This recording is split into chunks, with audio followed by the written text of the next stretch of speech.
Bugün dinlərə baxışımızı bəlkə də kökündən dəyişəcək bir ideyanı araşdıracağıq. Söhbət sadəcə fərqli-fərqli inancları öyrənməkdən getmir, yox. Məsələ onların hamısının dərinliyində yatan o ortaq qrammatikanı, o ümumi dili kəşf etməkdir. Yaxşı, gəlin bir anlıq düşünək. Qarşımızdakı problem həqiqətən də başgicəlləndiricidir. Yəni, bəşər tarixi boyu ortaya çıxmış o saysız-hesabsız inanclar, rituallar, tanrılar, bütün bu ilk baxışda xaotik görünən mənzərəni necə anlamaq olar axı? Hardan başlayaq?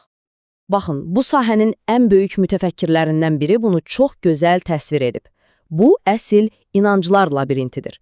Təsəvvür edin, hər döngədə fərqli bir tanrı, hər küncdə yeni bir simvol qarşınıza çıxır. Sonsuz bir labirint. Və bizim bugünkü məqsədimiz nədir? Məhz bu labirintdən çıxış yolunu, o açarı tapmaq. Əlbəttə ki, bu labirintdə bir nizam axtarışı yeni bir şey deyil. İnsanlar həmişə bunu anlamağa çalışıb, gəlin elə bu axtarışın ilk, amma deyək ki, o qədər də uğurlu olmayan cəhdlərindən birinə nəzər salaq. Deməli, bu labirint üçün təklif olunan ilk xəritələrdən biri hər şeyi mana deyilən tək bir qüvvəyə bağlamağa çalışırdı. Fikir buydu ki, güya bütün dini təcrübələrin kökündə kainata səpələnmiş bu sirri, şəxsiyyətsiz güc dayanır. Amma bilirsiniz, bu xəritə labirintin o mürəkkəb quruluşunu izah etmək üçün biraz çox sadə lövh idi, yetərli deyildi. Və bax, məhz bu nöqtədə George Dumezil'in də dediyi kimi fokus tamamilə dəyişir. Artıq tədqiqatçılar hər şeyi izah edən o tək, mücərrəd gücü axtarmaqdan əl çəkirlər. Əvəzində nə edirlər? İnancların öz daxili məntiqini, onların logosunu, yəni quruluşunu, sistemini anlamağa çalışırlar. Bu, sözün əsl mənasında yanaşmada bir inqilab idi. Elə bu axtarışların tam mərkəzində də səhnəyə yeni bir bələdçi çıxır. Bizə o labirint üçün tamamilə yeni bir açar təklif edən biri. Böyük dinlər tarixçisi Mircea Eliade.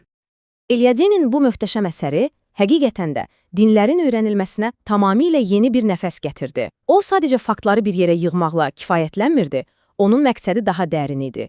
İnancların özünü göstərməsinin, yəni təzahür etməsinin universal qanunlarını anlamaq.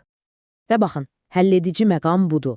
Eliade bizə çox sadə, amma çox güclü bir prinsip verir. Deyir ki, dini anlamaq istəyirsənsə, ona elə dinin öz miqyasında yanaşmalısan. Əgər sən onu başqa bir şeyə, məsələn psixologiyaya, sosiologiyaya endirsən, onun sadəcə bir əks-sədası kimi görsən, o zaman işin əsl mahiyyətini, yəni o müqəddəsliyi tamamilə gözdən qaçırmış olursan. Ona xəyanət etmiş olursan. Eliade'nin bütün yanaşmasının təməlində bax bu fundamental ayrım dayanır. O reallığı sanki iki yerə bölür. Bir tərəfdə bizim gündəlik, adi, sıradan dünyamız var, buna profan deyir. Digər tərəfdə isə tamamilə fərqli bir reallıq, bambaşqa bir varlıq səviyyəsi var ki, bu da müqəddəs olandır. Yaxşı, sual yaranır. Bəs bu iki dünya, müqəddəs və profan, birbiri ilə necə əlaqə qurur? Onların arasında bir körpü varmı? Bax, Eliade məhz bu sualın cavabı üçün bizə mərkəzi bir anlayış, bir açar söz təqdim edir. Bu anlayış ierofaniyadır və Eliade özü bunu bütün metodunun açarı adlandırır. Ən sadə dildə desək, bu, müqəddəs olanın özünü göstərməsi, təzahür etməsi deməkdir. Və ən maraqlısı odur ki, bu təzahür sözün əsl mənasında hər şey ola bilər. Bax, ierofaniyanın möcüzəsi də elə budur. O, müqəddəs olanın bizim bu adi, profan dünyamıza sızıb daxil olmasına imkan verən bir körpüdür. Təsəvvür edin, adi bir daş parçası, bir ağac, hər hansı bir məkan, birdən-birə sadəcə özü olmaqdan çıxır və tamamilə fərqli, müqəddəs bir reallığa açılan pəncərəyə çevrilir.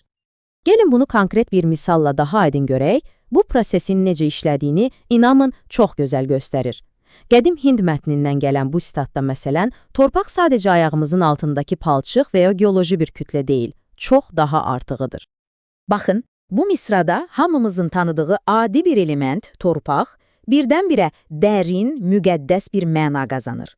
O artıq sadəcə torpaq deyil, o bir sığınacaq, bir qorunma, bir həyat mənbəyi, yəni ilahi bir gücün təzahürüdür, ana torpaqdır. Bax, ierofaniya məhz budur. Yaxşı, anlayışı başa düşdük. İndi gələk əsas məsələyə.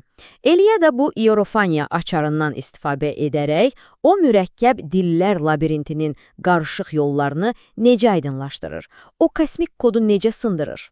Onun metodu əslində çox aydın və sistemlidir.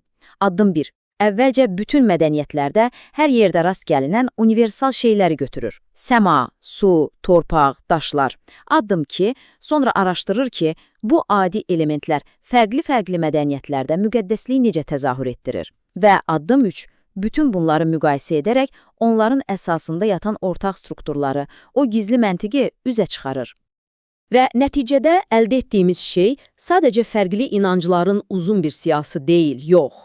Bu daha dərin bir şeydir. Bu, müqəddəsin morfologiyasıdır. Yəni, dini ifadəni idarə edən bir qrammatikadır. Başqa cür desək, Eliade bizə dinin dilini anlamaq üçün sanki bir qrammatika kitabı verir. Yaxşı, bütün bunlardan sonra gəlin yekunlaşdıraq.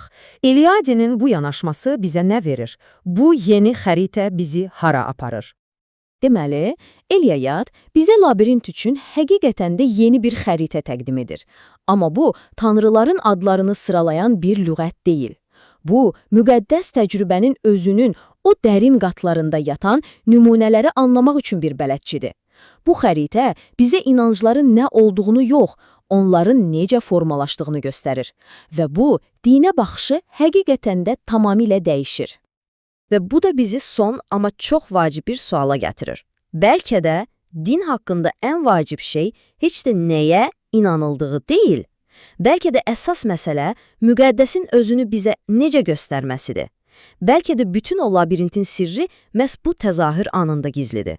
Həqiqətən də üzərində düşünməyə dəyər.